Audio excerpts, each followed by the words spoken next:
All right.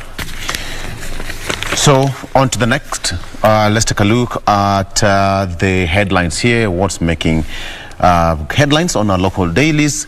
And let me start with the Star newspaper. Ruto most guarded DP with 257 cops.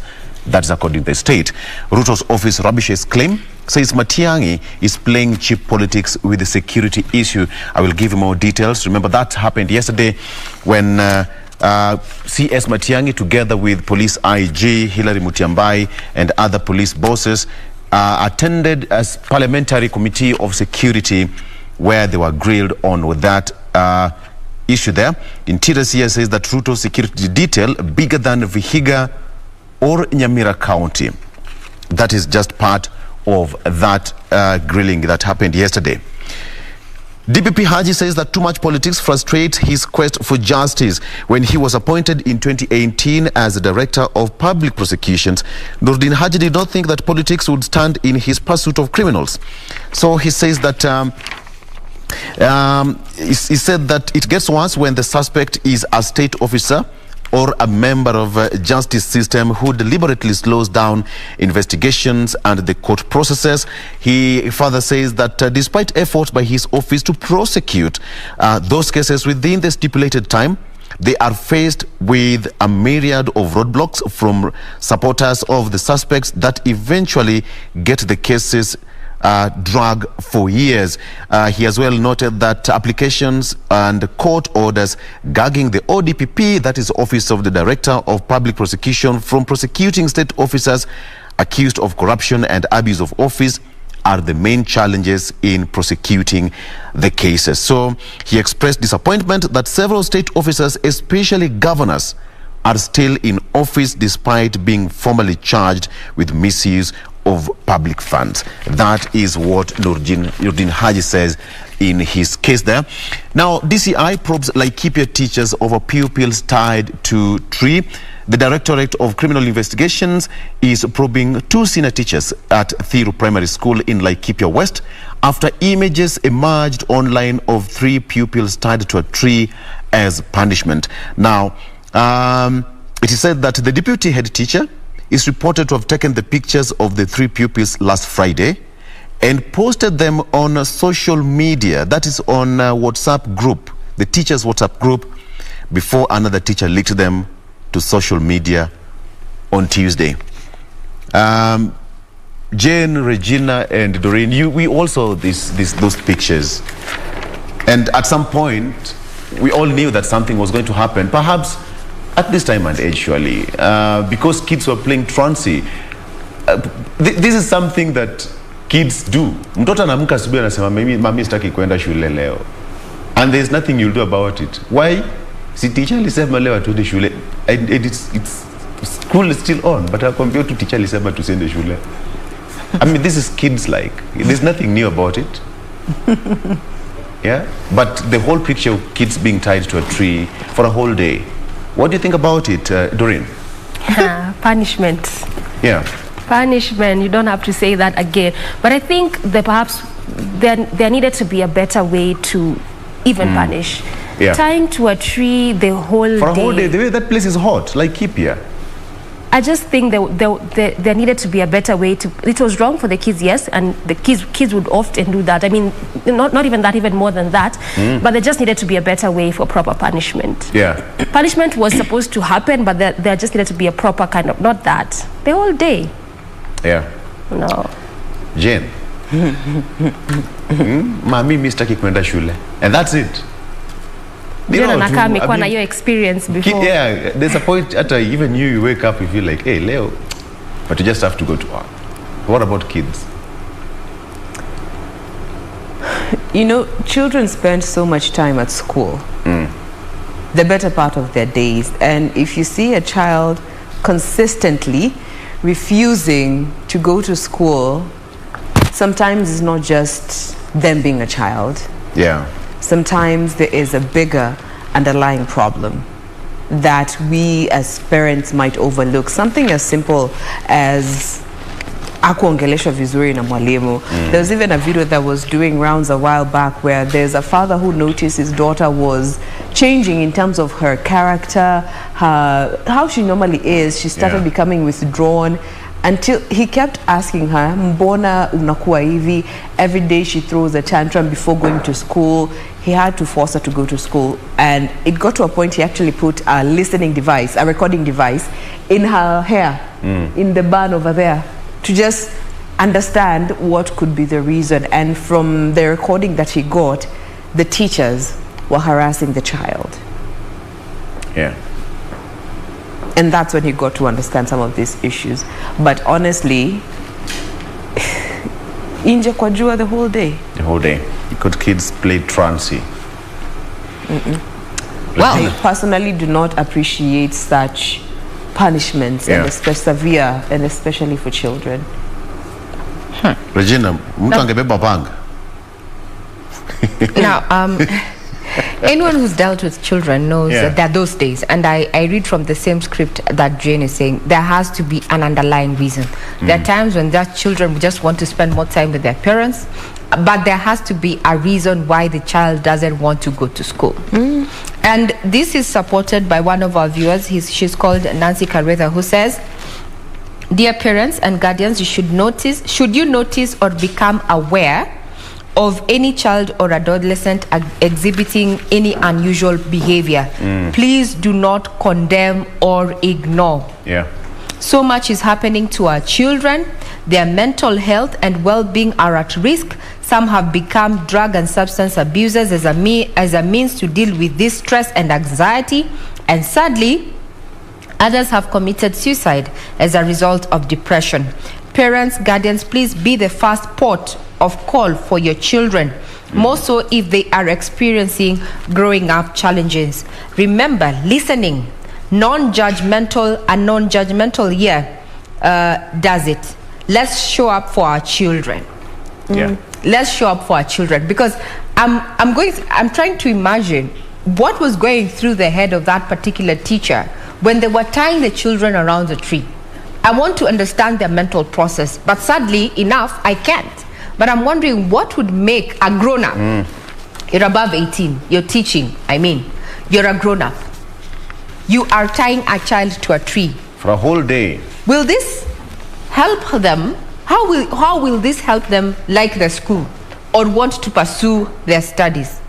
You're actually demonizing the education system. And I'm not saying I'm not for punishment, as they say, spoil the child, moderation, and the rod and everything, but we also need to be humane. I remember we used to kneel out in the sun, kwa gravel, and I hated that teacher for the rest of my life. I'm not too sure if I met this lady today. She was by the name Mrs. Morethi. I even remember her name.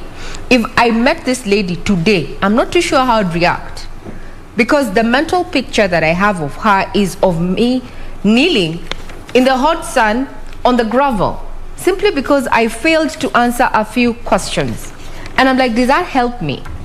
Well, I ensured I answered all the questions going forward, but I still have that. So what are we doing? Why aren't we humane? And just this past Monday, we were talking about post-traumatic stress disorder, PTSD. And you see, just from what Regina is saying, this is something that happened years ago, but you still remember kneeling in the hot sun on the hot gravel because of failing to answer a number of questions. And these are the scars, the invisible scars that we all walk around with, because trust me, mtoto atakuwa na associate masomo na kufungiwa kwa mti. And they always say whenever a child is throwing a tantrum, the neurons in the chemical reactions going on in their mind is chaotic. And you as a grown-up, if you also lose it to this chaos, you worsen the situation for them. So you're supposed to bring clarity into their chaos. Na sasa ukikuja na chaos yako pia sasa kuwafungia kwa mti, man, that's unfair. And apparently, you know, kids have, they don't have that proper way of communicating. Self-control is nothing they know. Yeah, they don't know. So it's upon the adults, the parents, the guardians, even the teachers themselves to listen to the kids, because kids have a certain way of communicating. They're like, they're like animals. Animals don't communicate the way we do, but you simply look at your cat and say, hey, hii kapaka yangu leo it feels somehow withdrawn. There's a problem, there's this cut. Then you take it to the vet. That's exactly what happens with kids, because sometimes kids would want to express themselves to you, but the way you handle the situation could be the problem. Exactly. We talk up, you know, you rebuke them. Call them, listen to them. And then you want to be a virgin, you know, you become too close to them. You'll realize that your kids are the best DCIs. They have a lot of secrets. And they have a lot to say. And we're not in any way saying that they should not be punished when they do something wrong or when they make a mistake. Just that there's a proper way to handle children and handle kids and even punish them all. And they're very good storytellers. They can give you stories back or something. Can I just sleep? Our choky because and what they tell you, they go and also tell the teacher. The teacher, Mama, teacher, you know, the way you interact with them makes a very big impact in their lives. So teachers out there, kids should be punished. Yes, we are all punished, but there should be a better way of disciplining a child. So we hope the DCI will get to the bottom of I hope the CS will look at this, man. And Regina, before you take it, somebody also stabbed another man along Ronald Ngala because of 50 shillings, tout. They were arguing because of 50 bob. Wanajaza gari, and then the other person did not give the other person 50 bob. Took a pen knife. Wanitangwa Kamagera. Wale watu was good. Come on, Gerardo. So you sure need to come again. I think we're too angry as a nation, Victor. There was a report that indicated that Kenyans are among, I think 33% of our population is angry. 33% of us are angry. We are angry at the world, at each other, at our lives, at our neighbor, at everybody else.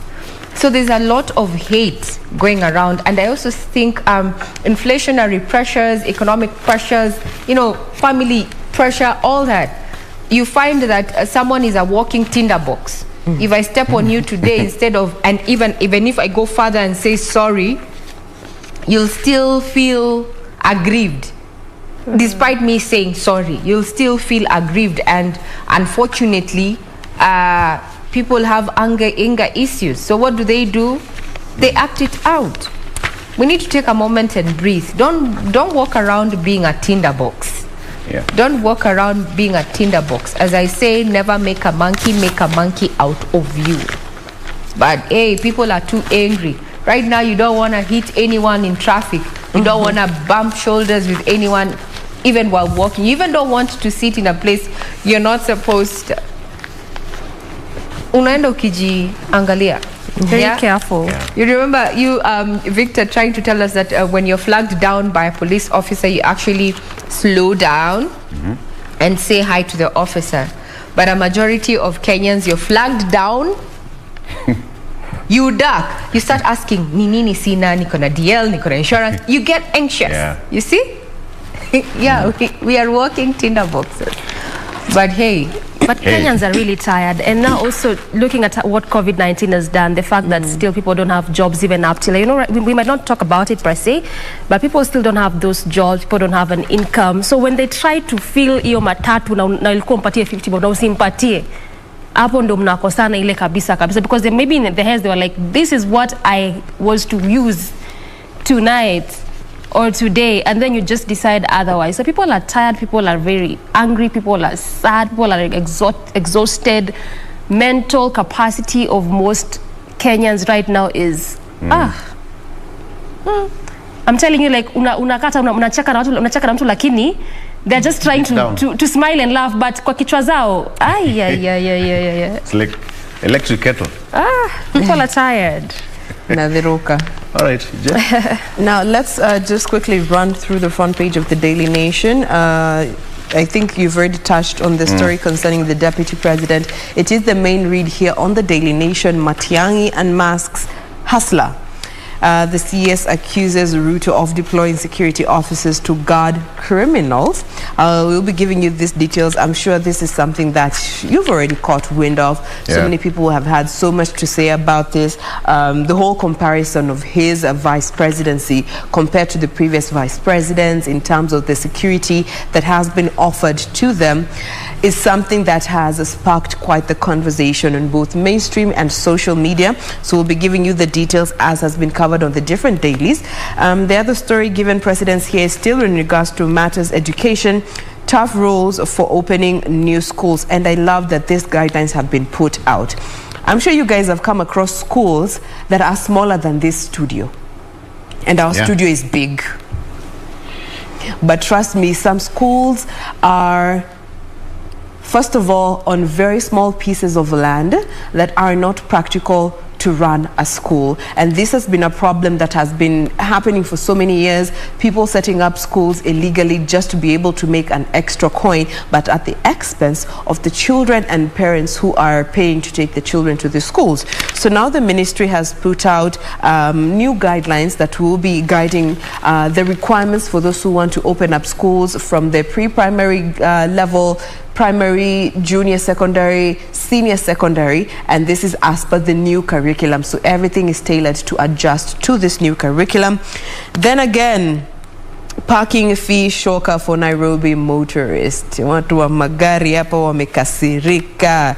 Off-street parking in the city center will attract an hourly charge of 90 Kenya shillings. And this is in specific areas that are considered very busy. And of course, there'll also be outside this, the city center, they will be charged 40 and 50 shillings. More details coming up as we proceed on with In the Headlines. D. All right, obviously we still have that story also on the PD concerning the deputy president, with the main header, guards fight opens a lead on Ruto's billions. And just to read a part of what, that header says, that a squabble over changes in DP security detail has revealed the expanse of his estate that requires 257 highly trained officers to protect. But he says that this, now the DP says the list from government is now cooked. This story well cut out from page 4 through 6 of the People's Daily, also with the raft of properties allied to the DP, again well put out there with the number of security officers that each property is mandates. We also have the story of IEBC, where they get full quorum after House approves nominees, and also part of what the members of Parliament mentioned then in regards to these new officers who are coming on board. And again, the Embu brothers will not be exhumed. Court told, and this is just about the 6 police officers implicated in the death of those 2 Kenjakoma siblings, who now withdraw their request to the court to have the remains of the duo subjected to another autopsy. Remember that also their lawyers had pulled out yesterday. And again, coming to matters COVID-19, hospitals' COVID-19 license suspended after vaccine drama. Various hospitals had been, put there just to offer these vaccines, but now it looks like some of them, their licenses have been suspended, and I'm telling you why those licenses have been suspended. Also, we have part of what Kura is doing in terms of road constructions this morning. Just, the article well highlighting the different projects that Kura is doing there. And again, after this break, I'll be giving you more details of that, as well as the various other articles that we have on the different dailies that we have this morning. Time for that break. We'll come back with the details.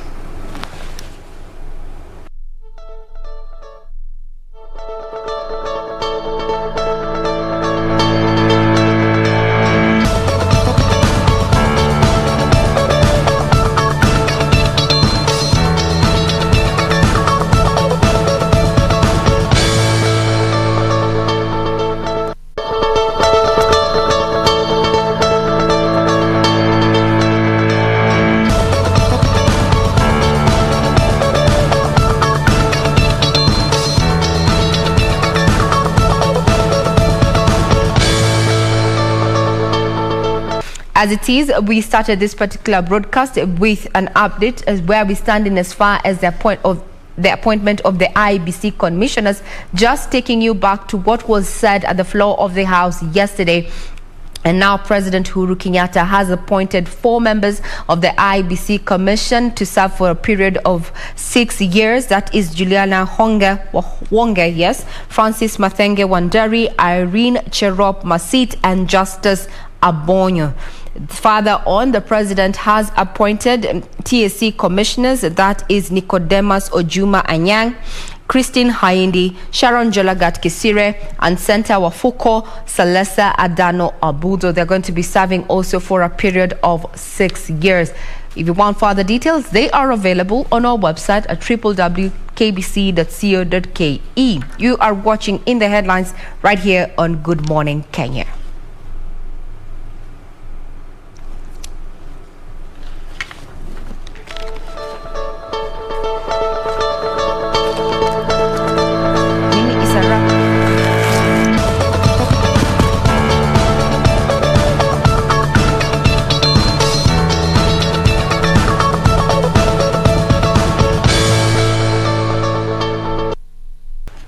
All right, so let's keep updating you on what's happening on our local dailies here pretty fast.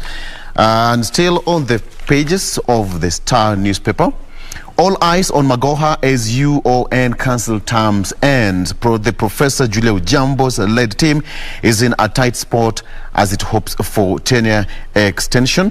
Focus now shift on Education Cabinet Secretary Professor Magoha, as that will happen come next week. The council has had many run-ins with Magoha, often blatantly ignoring his directives. In January last year, Magoha dissolved the council following the contested appointment of Vice Chancellor Professor Stephen Kiama. The court reinstated him. That's what is happening there. Something that will not help. Most Kenyans have taken loans, most students have, and it has really helped so many people. But then now, lawmakers reject bill on HELB loans. The National Assembly's Committee on Education and Research has rejected a bill that sought to slash interest on student loans and delay in repayment period. Now it sought to reduce interest on the loans from the current 4 to 3% and shield jobless graduates from fines imposed on defaulters. Currently, Jain, HELB loans beneficiaries are required to start repaying the loans within the first year of completing their studies or graduating, a requirement that has left thousands of jobless beneficiaries in default. Doreen, HELB imposes 5,000 shillings monthly penalty for defaulters. In addition, the defaulters are at risk of being listed with CRB. So it's not some good news there for defaulters and even people who have secured a job within first year. We all know what HELB has really helped so many students in this country. We cannot talk about it. We can actually talk about it from now until next week. It's important. But then now the bill is there and the lawmakers have crushed that reading to go to the next stage. Jen. Now let's come to the Daily Nation and we go to the back page, and this is in regard to a story that I had touched on earlier, the tough new rules for setting up schools, and these are guidelines to cover the establishments of schools from pre-primary to teacher college level. So the Ministry of Education released some tough guidelines on the establishment and registration of new schools in line with the requirements of the competency-based curriculum. And this is after just a month ago, the PS stopped the registration of new schools pending the release of these guidelines. And this was after it emerged that there was an uncontrolled registration of new institutions, some with a very poor infrastructure, while others being established on tiny pieces of land, leading to congestion. Now the guidelines are out, and again they cover from pre-primary to teacher college level, and they will all have to adhere to these guidelines to be allowed to operate. And this will be focusing on the classrooms, the number of students allowed per classroom, and the size of the classroom itself. with, just to give you an example, the pre-primary classrooms are expected to be at minimum 6 by 8 meters and should hold a maximum of 25 learners. This is the lowest figure, okay, in terms of sizing, 6 by 8 meters. Then for primary school, junior and secondary school classes, they should have a maximum of 45 learners per classroom and at least be 8 by 9 meters in terms of the measurements. When it comes to senior secondary schools, they must have adequate facilities and offer at least 2 pathways. For special needs education institutions, they should have a maximum of 10 pupils in the case of learners with physical, visual and hearing impairments, while learners with severe disabilities, the number should be between 1 to 5 per classroom, and that is the basis of which they will be able to just register any new schools moving forward. And I truly think this is the step in the right direction, especially looking at this new curriculum.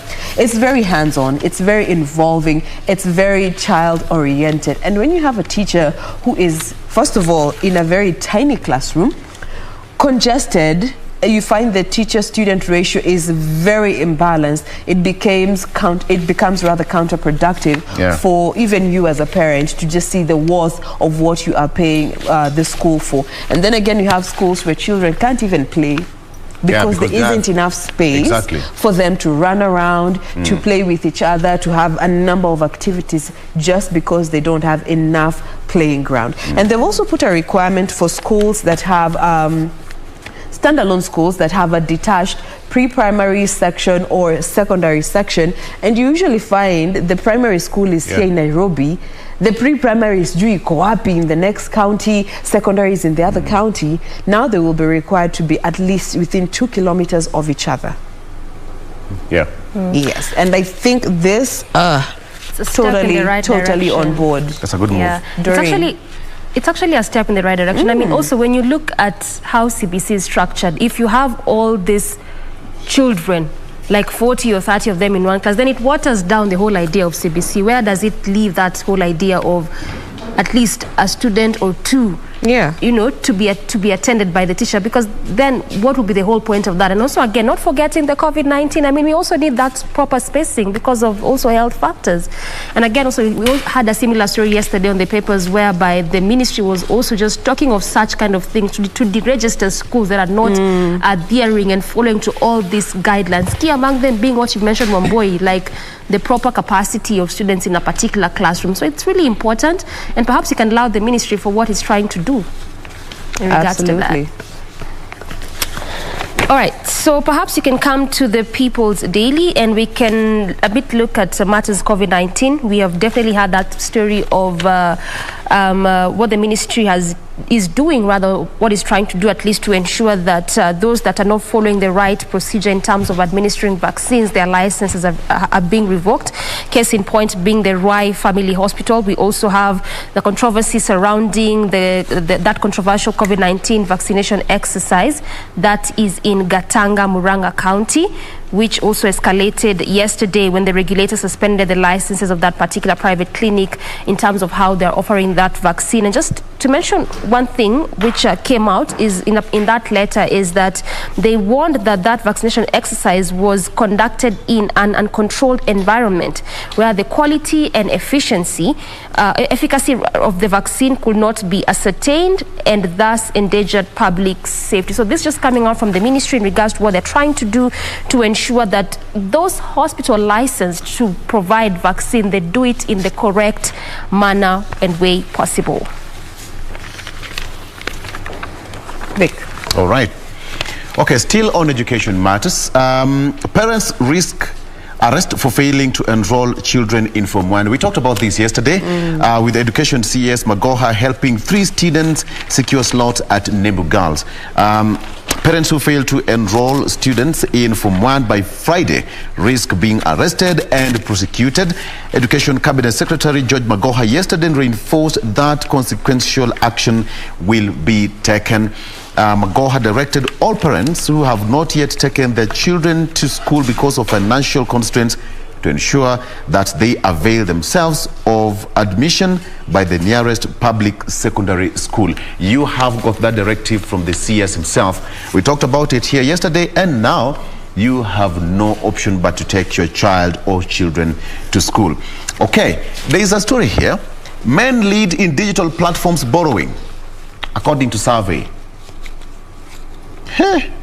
The money mostly goes into household use and bolstering capital in businesses. Jain, Doreen. Able take that again?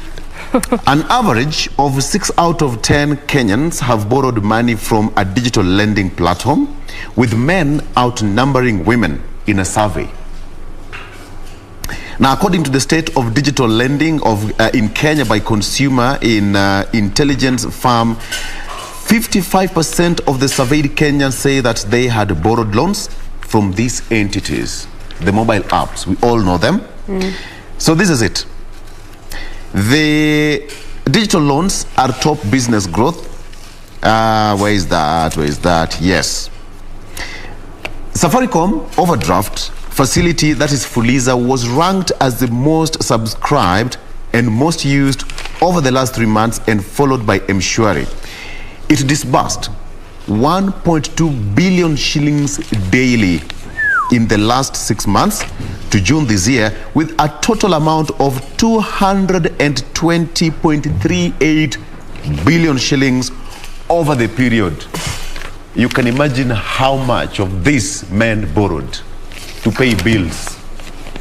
And that's the thing, you find most of this small loans, people take them for regular use, not for investment or for any big purchases, just for daily survival.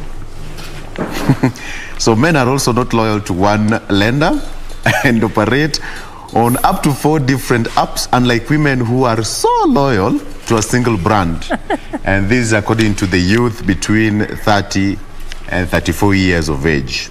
So they said that most of the people use the money to buy household, goods like gas, pay bills, token, and what have you. Food. It's quite interesting how that article has equated that loyalty bit between men and women to that borrowing. Yeah. And that's where people are, man. You can imagine if you have to take a loan to just take care of your basic needs. It shows a lot. 1.2 billion shillings daily. Yeah, that's enough to tell you that most people do not have money. 1.2 billion shillings daily. That's a lot. And that's where you see where the anger of perhaps most Kenyans is coming from. 50 bob. Yeah, well, that's a big deal. Someone to stab the other. Yeah. Hey. All right. Ile anger iko hapa nje. Now, we haven't really touched on this story concerning the DP. And it has been given prominence on 2 full pages here on the Daily Nation. Yeah. How much is Dr. Ruto worth? Matiang'i and Musk's hustler. So in brief, let me just get this particular section here. They've sort of condensed this information when it comes to the deputy president. And of course, all this stems from the withdrawal of the GSU security service from the deputy president. It has now emerged that the deputy president, William Ruto, is the deputy president that has been allocated the highest number of officers when it comes to state protection out of all the deputy presidents we have had as a country. I'm sure you've come across the pictorial representation that was put out, has been doing circuit rounds on social media yesterday. They've also gone ahead to highlight those figures here, starting from way before, looking back at the time of George Saitoti through to former Prime Minister Raila Odinga. 257 security personnel guard the deputy president and his property. And during this particular interaction with Matiang'i, and of course during this particular session, he was key to mention that I want to assure the country that there is nothing to worry about the DP's security. We have disciplined officers and enough assets to protect the holder of that office. And all this, the withdrawal of the GSU officers, stems from what Matiang'i said, that the deputy president had redeployed some of the GSU that were assigned to him and assigned them to allocated 2 officers each to MPs Aisha Jumwa and Oscar Sudi. Something that he said that this is not a preserve of him as the deputy president to do, and of course by doing so he doesn't have the powers to deploy any IGP, and it is not acceptable that some people should arrogate themselves such powers. Such powers are only left to the Inspector General of Police when it comes to the deploying and redeploying, and consequently that is when they decided to withdraw this particular elite guard from the deputy president. And of course, after all the details he shared with the public, the deputy president, through his communication team, had a quick rebuttal to all this. Number one, they say that the cabinet secretary the cabinet secretary is exploiting a forum to propagate malicious falsehood and assaulted the dignity of that institution by recklessly publishing inaccurate data purporting to be the property interest and security deployments to the Deputy President William Ruto. He also went on to say that in fact most of the property listed do not belong to the Deputy President. And this whole question about what the Deputy President is worth is something that the DP has never really addressed directly, but so many people in the public space have always asked him this question. Up until last year, if you guys can remember, there was an interview he did and he was asked this question: how much are you worth? And his answer was, why are you so interested in what I am worth as opposed to other people? Why do you always push this question when it comes to him and not other state officers? So that is where we currently stand. And of course, Matiang'i did say that the DP uses police to guard criminals, quote unquote. That is what has been written, at least on this particular daily. I don't know if there's anything else that I've left out here that has been covered on your dailies, D and Vic. And here they also say that the hustler collectively owns 18,520 acres of land in 3 counties, 5 helicopters, 2 hangars, 2 hotels, and 3 private residents, a gas company, and a poultry farm, which are under the round-the-clock state security. Doreen, I don't know if you have anything else that has been captured differently on your daily. Just to add on to what you're saying, and this is again in regards to what the Interior CS mentioned yesterday when as he was addressing Parliament, is that he mentioned that the problem with our country is that some people suffer from sympathy addiction. They are always looking for opportunities to lament about this and that to attract sympathies. We are in the security sector. We in the security sector rather make decisions after serious considerations, knowing we will be held accountable. And he also went on to demonstrate that Ruto, the DP, was the most guarded vice president compared to his previous predecessor. So again, just as you mentioned, Wambui, I mean, there's a lot of questions surrounding how much the DP is worth. And just like you said, it's quite interesting that he's the only one who's asked that aside from other state officers. Well, I think with that, we want to just bring this particular segment to a close. Thank you so much for staying with us this far. Remember, it is Entertainment Thursday. We have such a fantastic show lined up for you. Keep talking to us. The hashtag is Good Morning Kenya, at KBC Channel 1, at Victor Oloo, at Doreen Arange, at Ray Manyara, and at Jain Wambui is how you can find us across the socials.